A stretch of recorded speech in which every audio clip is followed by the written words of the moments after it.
Vous vous en souvenez, il y a 5 ans, démarrait le mouvement des Gilets jaunes. Le point de départ de cette mobilisation, qui allait s'étaler sur plusieurs mois, ce fut l'augmentation du prix de l'essence et du diesel du fait de l'alourdissement de la taxe carbone et donc des taxes sur les carburants. 30 centimes de plus pour le diesel, 15 pour l'essence. Censée encourager les gestes vertueux pour la transition écologique, cette fiscalité essentiellement punitive a laissé la place à des mesures plus incitatives. Un changement auquel la mobilisation des Gilets jaunes n'est pas totalement étrangère, Marie Viennot.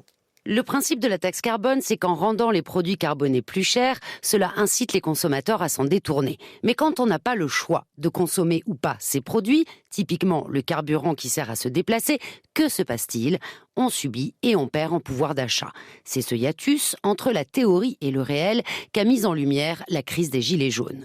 Les économistes eux-mêmes ont d'ailleurs depuis changé de discours. Dorénavant, ils s'intéressent davantage à la capacité financière des ménages à agir pour la transition. Ce fut notamment un axe fort du rapport Pisani-Ferry-Mahfouz remis à Matignon au printemps. Pour les classes moyennes, les investissements nécessaires y sont estimés à 1 an de revenus, 10 ans pour les 10% les plus modestes.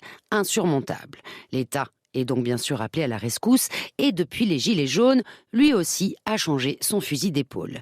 Il multiplie dorénavant les aides à l'achat d'un véhicule électrique, à la rénovation, au changement de chauffage. Cela reste inférieur aux besoins, mais l'approche punitive a été mise sur pause. En 2022, face à l'envolée des prix, le gouvernement a même subventionné les énergies fossiles en accordant une ristourne à la pompe. En 2024, il va reconduire l'indemnité carburant pour ceux et celles qui utilisent leur véhicule pour travailler.